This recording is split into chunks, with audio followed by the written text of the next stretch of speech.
আসসালামু আলাইকুম। মোহসেনা শাওন আপনাদের সবাইকে আমন্ত্রণ জানাচ্ছি এনটিভির মধ্যাহ্নের খবরে। এভার কেয়ার হাসপাতালে বিশেষজ্ঞ মেডিকেল বোর্ডের নিবিড় পর্যবেক্ষণে চিকিৎসা চলছে বিএনপি চেয়ারপারসন বেগম খালেদা জিয়ার। তার ব্যক্তিগত চিকিৎসক অধ্যাপক AZM জাহিদ হোসেন জানিয়েছেন, মেডিকেল বোর্ড সার্বক্ষণিক মনিটরিং করছে সিসিইউতে ভর্তি খালেদা জিয়ার চিকিৎসার বিষয়টি।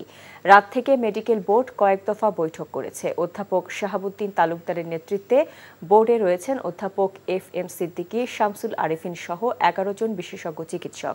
এছাড়া বোর্ডে ভার্চুয়ালি যুক্ত থাকছেন লন্ডন থেকে ডাক্তার জোবাইদা রহমান সহ যুক্তরাষ্ট্র ও অস্ট্রেলিয়ার কয়েকজন বিশেষজ্ঞ।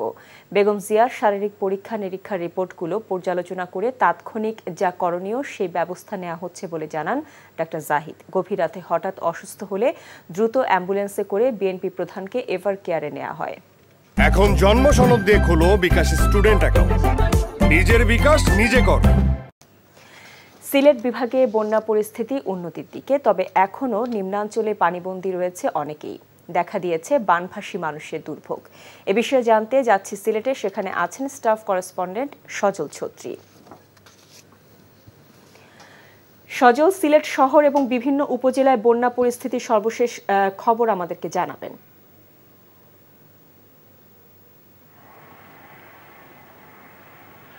শাওন, সিলেটে বন্যা পরিস্থিতির খুব ধীরে উন্নতি হচ্ছে। গতকাল থেকে বৃষ্টিপাত কমে এসেছে, যদিও এখনও আকাশ কিন্তু মেঘলা, এবং মেঘলা আকাশে আবহাওয়া দপ্তর বলছে যে আগামী দুদিন কিন্তু ভারী বৃষ্টির সম্ভাবনা এখনও রয়েছে। তবে আসার কথা হচ্ছে, পানি নামতে শুরু করেছে।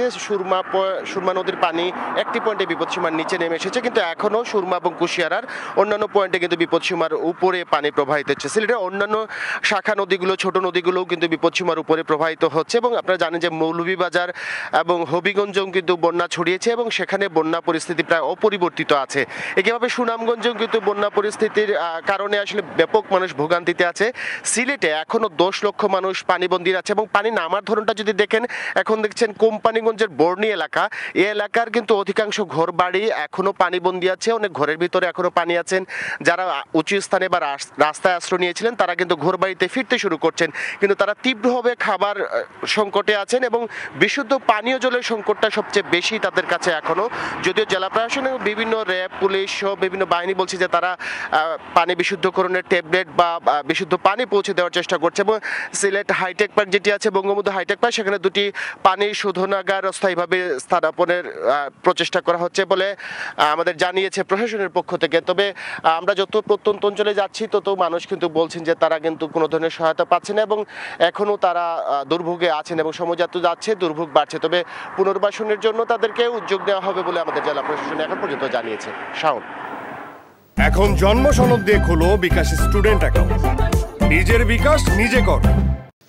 সেনাবাহিনী প্রধান জেনারেল SM শফিউদ্দিন আহমেদ ঢাকা সেনানিবাসে কর্মরত সামরিক কর্মকর্তা, জেসিও এবং অন্যান্য পদবী সেনা সদস্যদের উদ্দেশ্যে বিদায়ী দরবার গ্রহণ করেছেন। বিদায়ী দরবারে শফিউদ্দিন আহমেদ বলেন, আধুনিক ও চৌকস বাহিনী হিসেবে সেনাবাহিনী দেশে বিদেশে সুনাম অর্জন করেছে।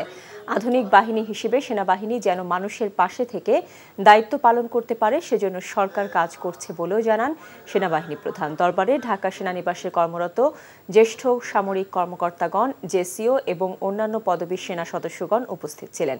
সেনাবাহিনী প্রধান হিসেবে 23 জুন SM শফিউদ্দিন আহমেদের মেয়াদ শেষ হচ্ছে। তার স্থলাভিষিক্ত হচ্ছেন লেফটেন্যান্ট জেনারেল ওয়াকারুজ্জামান। প্রিয়জনের সাথে ঈদ শেষে কর্মস্থলে ফিরছেন রাজধানীবাসী। কমলাপুর রেল স্টেশন ও সদরঘাট লঞ্চ টার্মিনালে ভিড় ছিল রাজধানীতে ফেরা মানুষের। বাসে করেও যাত্রীরা ঢাকায় ফিরছেন, অনেকে বিভিন্ন স্থান থেকে দেশের। সকাল থেকেই কমলাপুর রেল স্টেশনে একে একে এসে থেমেছে যাত্রীপূর্ণ ট্রেনগুলো। যাত্রীর বেশ চাপ ছিল, সাথে অভিযোগ ছিল কিছুটা বিলম্বের।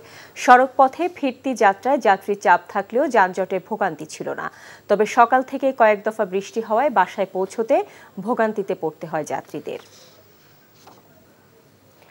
আর এই ছিল মধ্যাহ্নের খবরে। এই খবরের ভিডিও সহ আপডেট জানতে ভিজিট করুন NTV অনলাইন www.ntvbd.com।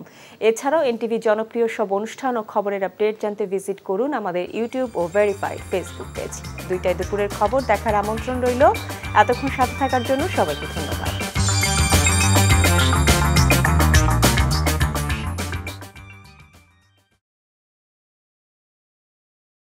মুরব্বী খাগা নাকরেন চারাবাগ খাগা নাকরেন চারাবাগ বড় ভাই কই যাবেন একদম শীতকালী বড় ভাই টান দিয়া যাবো খাগা নাকরেন চারাবাগ এই লাগু না ওস্তাদ জানে প্লাস্টিক ওস্তাদ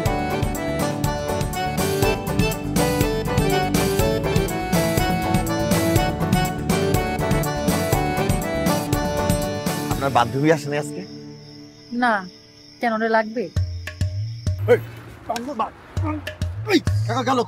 হে পৃথিবী তুমি আমাকে ক্ষমা করে দিও কইছি না বাপ তুই কথা কবি না কইছি না একবার কলিজার টাইন আছে মা মা কি হইছে আমার আমাদের মতো মানুষের এসব দেখা শোভা পায় না উনি আমার কাছে আসছে কাস্টমার আমি পাশেই আছি ঠিক আছে আমি তোমার কতটা ভালোবাসি আমি তো মানুষ সুইটিরে ভালোবাসছি